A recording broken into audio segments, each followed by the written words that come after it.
the Arch Gaming Network is proud to bring you this board game review. Now here's your host, Sean Smith.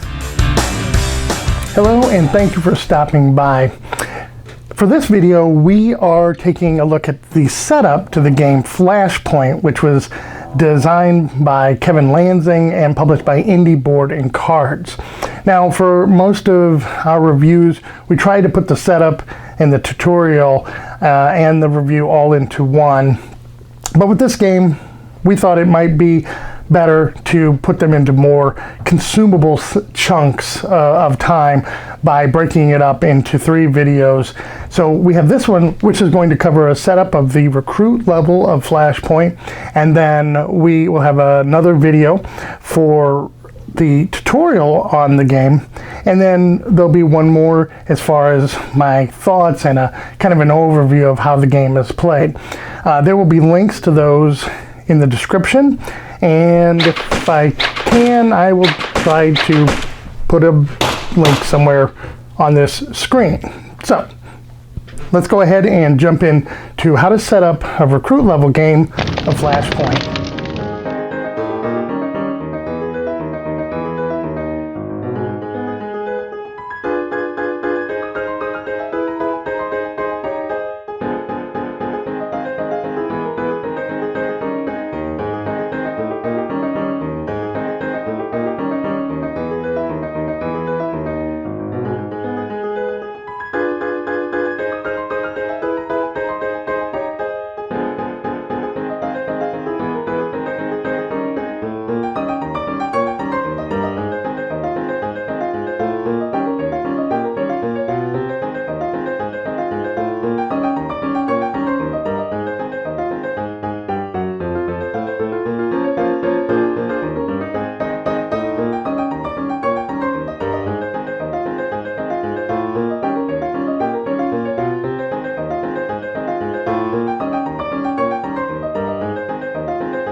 Okay, let's briefly go over the components to Flashpoint.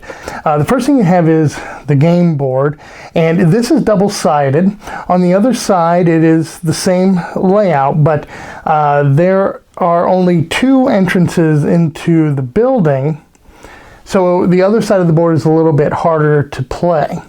Now, this board is broken into a grid, and you have black numbers along one side, 2 sides of the board, and red numbers along 2 sides of the board. And as you can see, it corresponds, like this would be 6-4, it would correspond with dice rolls. So you have the red and the black dice to determine things like where to place your persons of interest or to advance fire.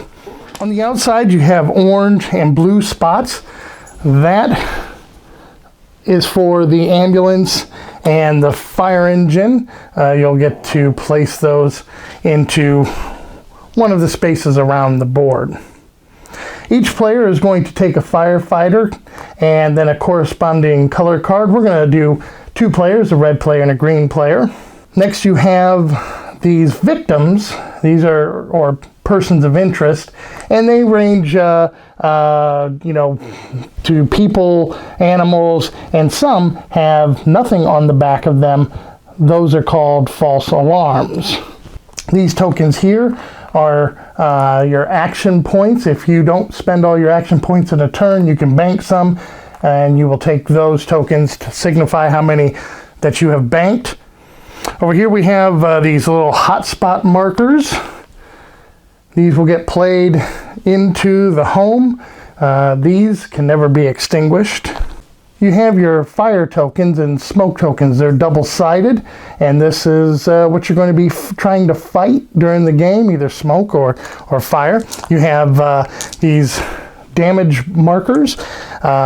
Whenever a wall gets damaged, you're going to put 1 token on it, and if you end up putting a second one on it, that wall is destroyed.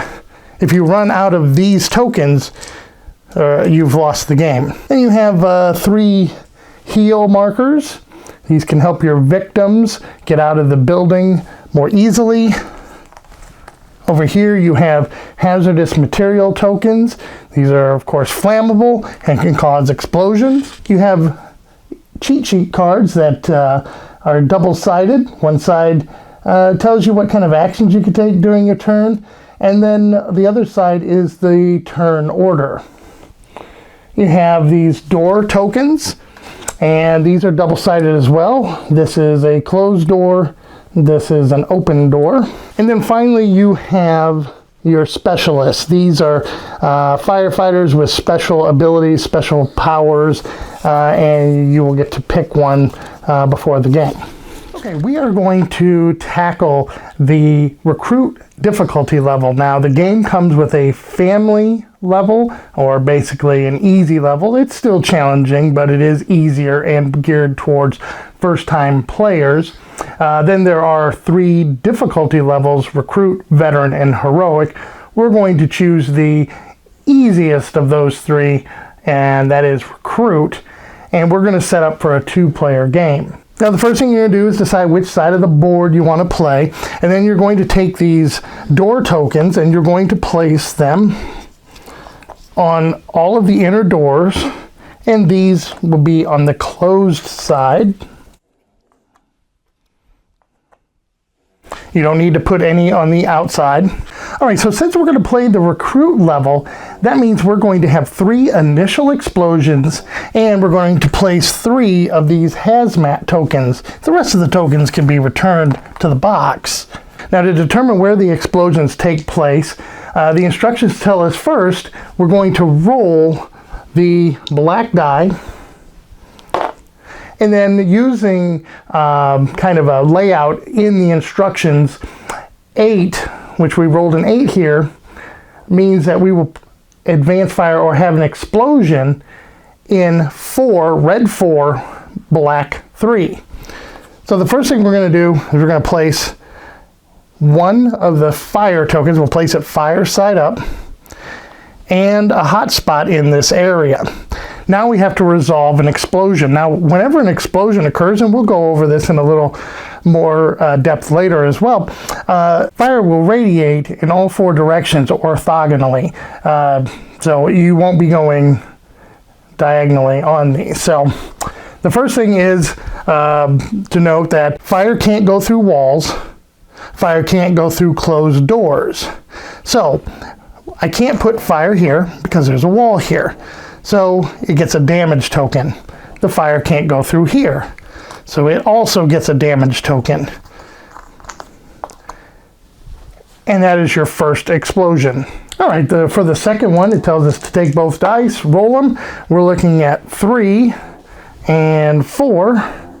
And since we have to put fire there and a hotspot marker there. And now we have to resolve the explosion.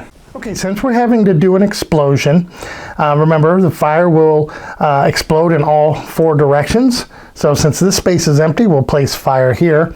There's a wall here, so we have to place a damage token. There's already fire here, so the explosion will go through this and hit this door.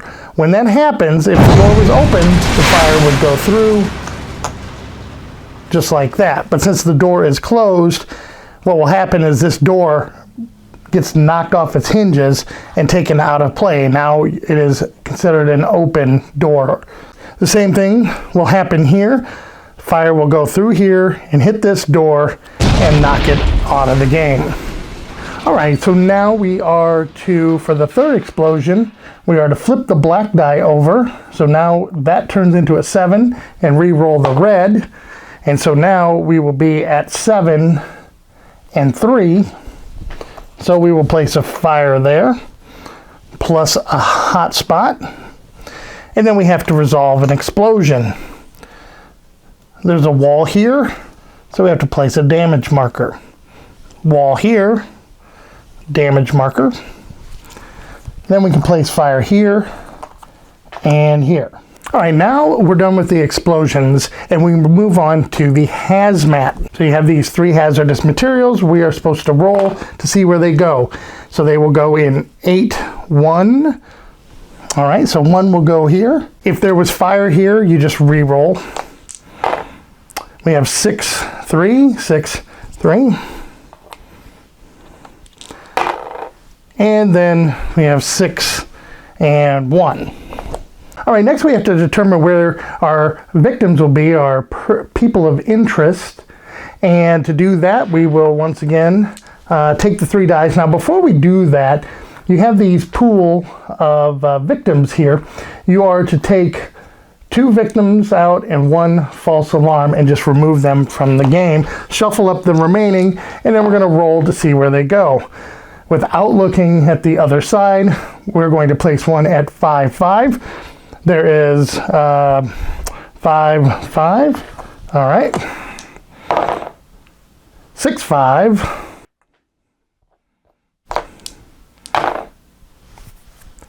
And 2, 1. Now the goal of the game is to rescue victims. The thing is we don't know if these are false alarms or if they are real victims. We'll talk about how to find that out and how to rescue them in a little bit. Okay, now each player is going to pick a firefighter specialist card. We're going to pick, this red player is going to be a paramedic, and the green one's going to be a fire captain.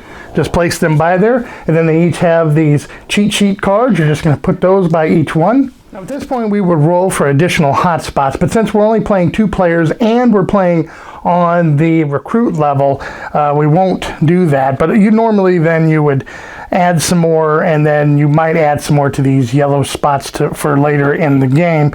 You might want to leave some out because they could be used a little bit later. The rest of the damage markers, your smoke fire tokens, your heal tokens, your action points, your remaining POIs, you will just put off to the side. And then you can take your firefighter and start anywhere on the outside of the home. Typically, you're probably going to try and start near a door or near some victims to start rescuing them or to start fighting the fires. So since the red player is a paramedic and there are 2 victims, potential victims, they're going to maybe just start right here. And maybe the green player is thinking of starting over here and maybe go in to try and start fighting some fires or removing some hazardous material. Now as a group, you're going to decide where to put the fire engine and the ambulance. What you need to know about the ambulance is that to rescue a victim, you have to get the victim, bring them out of the house, and they must go to the ambulance before they are considered rescued. The fire engine allows you to fire a deck gun, which can put out fire more quickly than just by yourself. Plus, it also allows you to swap out your specialist cards if you're in there. So, I don't know, maybe we'll just put him right here for now. Okay, and that's the setup for the game. Okay, so that takes care of the setup for a recruit level version of Flashpoint. There is also a heroic and veteran mode as well. And basically those just add more hotspots, more explosions, and I believe even more hazardous materials to the game as well. There's also a family setup mode, which is basically an easier level, really designed for maybe first-time players. You might want to try that the first time. Kind of helps you get used to the mechanics. But what I don't like about it is that you don't play with the specialist cards. However, I guess you could if you want. Who's watching? Oh, yeah? So if you want to continue on with how to play, check out the tutorial video. Also, there is the final thoughts and review of this game as well. Again, the links to those are in the description below. Once again, thank you for stopping by. Thank you for visiting the Arch Gaming Network. For more great content, check us out at archgamingnetwork.com. Subscribe to our YouTube channel. Follow us on Twitter and like us on Facebook.